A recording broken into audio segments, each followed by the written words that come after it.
23 ऑक्टोबरच्या घटनेनंतर माझ्या बहिणीला न्याय मिळावा यासाठी प्रेस कॉन्फरन्स अरेंज करण्यात आलेली आहे। तर आमच्या मुख्यमंत्री साहेबांकडे काही मागण्या आहेत। लवकरात लवकर एसआयटी समितीची स्थापना करण्यात यावी, त्याशिवाय आम्ही फलटणला जबाब द्यायला जाणार नाही आणि त्या उपर जो खटला आहे तो बीडच्या न्यायालयामध्ये फास्ट ट्रॅकमध्ये चालवण्यात यावा। माझ्या बहिणीवर जे आरोप होत आहेत ते सीडीआर मध्ये चेक करण्यात यावे व योग्य तो निर्णय घेण्यात यावा। आमच्या वारंवार जे तक्रार तिने केलेल्या आहेत त्याकडे जे दुर्लक्ष करण्यात आलेलं आहे त्याची परत एकदा चौकशी करून जे जे त्यामध्ये इन्व्हॉल्व होते त्यांच्या सर्वांची परत एकदा सखोल चौकशी करण्यात यावी। त्यानंतर जे हॉटेलमध्ये तिची बॉडी सापडली म्हणतात हे आम्हाला पोलिसांचा कॉल आलेला होता, पण आम्ही गेलो तेव्हा आमचे नातेवाईक समजा जेव्हा गेले ते डायरेक्ट हॉस्पिटलमध्ये गेलेले आहेत। तर आमच्याकडे त्याबद्दलचा अजूनही कोणताही पुरावा नाही आहे की तिची बॉडी हॉटेलमध्ये सापडलेली आहे म्हणून। तिचा मोबाईल अजूनही सील केला गेला आहे की नाही ते नाही। तिची डेथ झाल्यानंतर तिचा पोस्टमॉर्टम करण्यासाठी 5-6 तास वेळ का लावण्यात गेला आणि त्याचे पोस्टमॉर्टम रिपोर्ट 3 दिवस उलटूनही अजून आमच्याकडे आलेले नाहीत, त्याबद्दलची आम्हाला माहिती देण्यात यावी, कारण आम्हाला शंका येते की त्यामध्ये काही फेरफार करण्यात आलेली आहे की नाही। तिचे जे गुगल मॅपमधील लोकेशन आहेत ते आम्हाला लोकेशन पाहिजे आहेत 21 ऑक्टोबर ते 24 ऑक्टोबर पर्यंतचे टॉवर लोकेशन पण माहिती पाहिजे आहेत आम्हाला। नंतर तिच्यावर जे अगोदर तिने लेटर दिलं होतं त्या लेटरची चौकशी केली म्हणत आहेत, तर ती काय केली चौकशी, नंतर तिच्या आरटीआयचं काय उत्तर दिलं त्याची आम्हाला एक प्रत देण्यात यावी आणि तिचे जे चौकशी अहवाल CS ऑफिसकडे गेला होता त्यावर काय चौकशी झाली, त्यानंतर हिच्या बाजूने काय निर्णय लागला की नाही त्याची पण प्रत आम्हाला देण्यात यावी।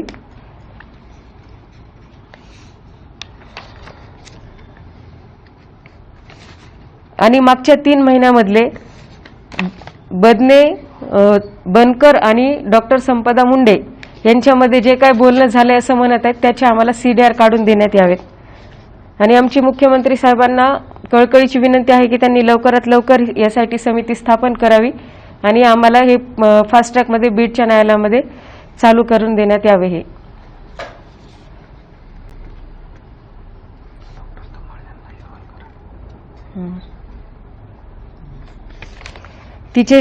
तिने पोस्टमॉर्टम केलेले आहेत 84 पोस्टमॉर्टम केलेले आहेत।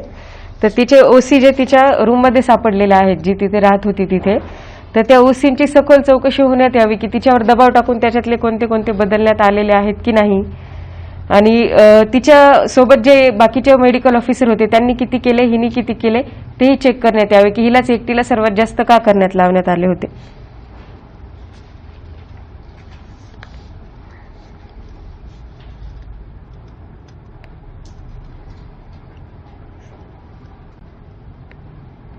आम्हाला परत हॉटेलचं सीसीटीव्ही फुटेज अजून मिळालेलं नाहीये,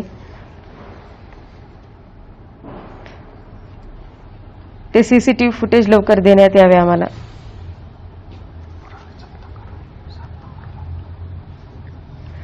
परत तिचे जे काही त्याच्याबद्दलचे पुरावे आहेत ते चेन ऑफ कस्टडीमध्ये त्याची नोंद घ्या तुम्ही आणि महिला आयोग अधिकारानुसार आणि वैद्यकीय परिषदेच्या तातडीने हस्तक्षेप होऊन आम्हाला न्याय देण्यात यावा।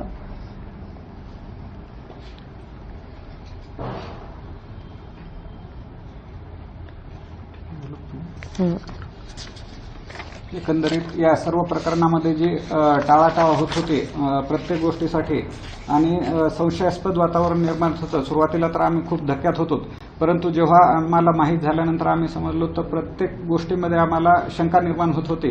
तर आमची तेवढीच मागणी मुख्यमंत्री साहेबांना, जर त्यांनी आम्हाला सांगितलं परंतु मग त्यांनी डेड बॉडी जर ते म्हणतात हॉटेलमध्ये झाली तर हॉटेलमधून हॉस्पिटलला आणताना त्यांनी आम्हाला का कळवलं नाही की आम्ही डेड बॉडी हलवतोय म्हणून, कारण लोकेशन तर ते वारंवार विचार होते परंतु तिथं त्यांनी डेड बॉडी हलवताना आम्हाला कल्पनाही दिलेली नाही। दुसरी गोष्ट पोस्टमॉर्टम रिपोर्ट पोस्टमॉर्टम करण्यासाठी जेव्हा बॉडी साताऱ्याला आम्ही घेऊन गेलो तेव्हा दुपारी 1 वाजेपर्यंतही तिथं कुणीही डॉक्टर उपस्थित झाले नव्हते, म्हणजे जवळपास मृत्यू जर 23 तारखेला दुपारी 1 वाजता झाला असेल तर 24 तारखेला दुपारी 1-1.5 वाजेपर्यंत डॉक्टरच उपस्थित झाले नव्हते। मग तिथं यांनी मुद्दामून वेळ लावला का हिला जर रात्री 12-12:30 वाजता पोस्टमॉर्टम करण्यासाठी हॉस्पिटलला बोलावत होते, तर मग हिची डेड बॉडी तिथं आम्ही आलेली असताना, आम्ही 3 वाजता तिथं पोहोचलेला असताना कोणतेही डॉक्टर तिथं का उपलब्ध झाले नाहीत.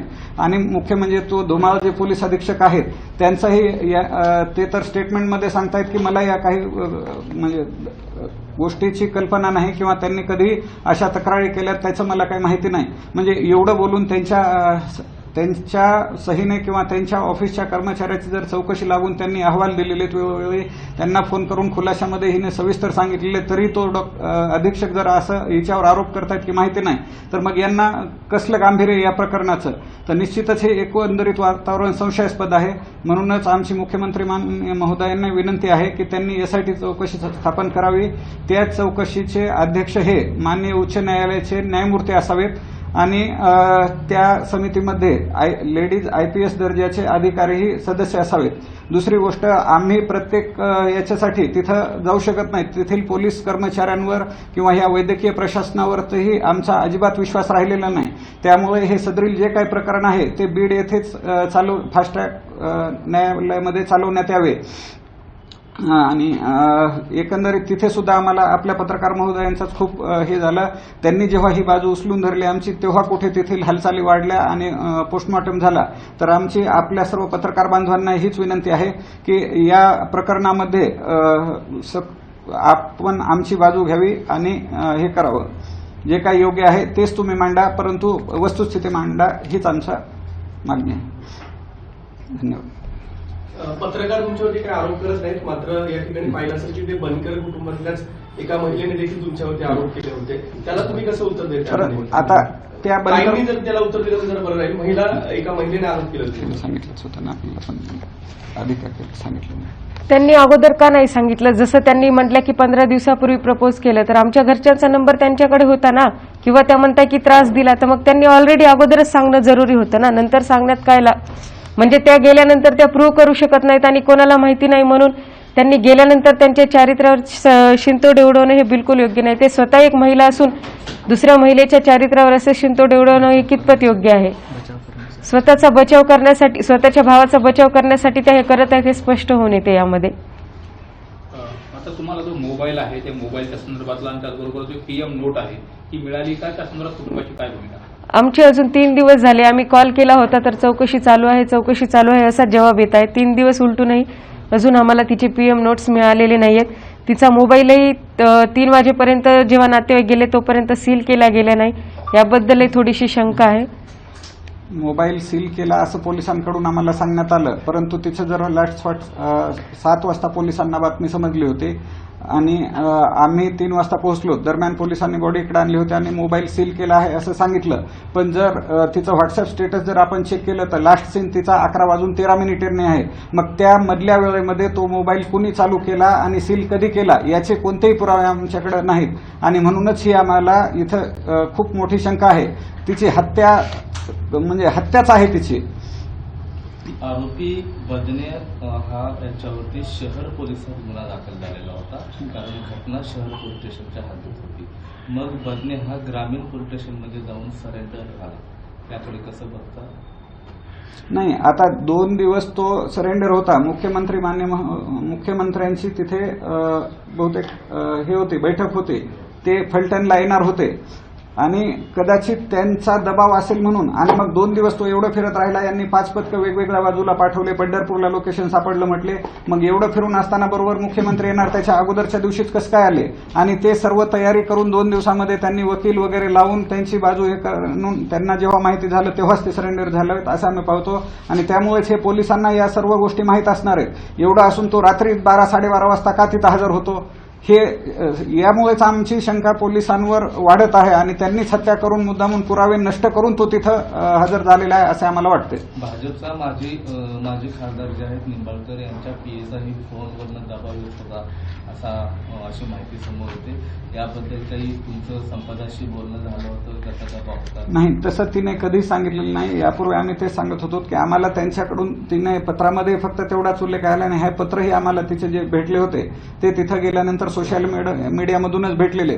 परंतु काल जसं सांगितलं तसं काल आमच्या घरी जे एक मुकादम आले होते त्यांनी आम्हाला स्पष्ट सांगितलं की ते बहुतेक त्या कारखान्याचेच कुणीतरी हे होते आणि त्याच पीएननी वगैरे यांना धरून नेलं होतं, मारहाण केली भरपूर, आणि ही जर डॉक्टर तिथं नसती तर माझा जीव त्या दिवशी गेला असता एवढं तिनं सांगितलं. त्यामुळे कदाचित तेच खासदार असावे. आपण जर पाहिलं तर ताईंनी आत्महत्येपूर्वी ज्या डीवायएसपीकडे दाद मागितली होती त्यांनी तिची दखल घेतली नाही. तसेच ज्या पोलीस ठाण्याचे अधिकारी त्रास देत होते त्याच परिसरातील हा सगळा प्रकार आहे आणि आता तीच सगळी यंत्रणा या प्रकरणाची चौकशी करते. तुमच्याकडून असेल राजकीय नेत्यांकडून एसआयटीची मागणी होते, परंतु अद्यापर्यंत यावर कुठलेही पावले उचलले गेले नाहीत. ते जर लवकर उचलले गेले नाही तर तपास योग्य रीतीने होईल असं वाटतं का तुम्हाला? आणि आता त्या नाही. मागणीसाठी तुमचा वेगळी काय भूमिका असणार आहे? काय आंदोलन तुम्ही करणार आहे? हा, आंदोलन तर करणार आहेत. आता राज्यव्यापी आंदोलनाची दिशा लवकरच ठरवण्यात येईल. त्याच्यामुळेच आम्ही वारंवार एसआयटीची मागणी करत आहोत. ही जर मागणी राहिली तर डॉक्टरांवर जो अन्याय होतोय तो असा कंटिन्यू राहील. त्याच्यामुळे लवकरच राज्यव्यापी आंदोलन होईल. कोण करणार आहे हे आंदोलन आणि काय स्वरूपात नाही? लवकरच तुम्हाला याबद्दल माहिती दिली जाईल.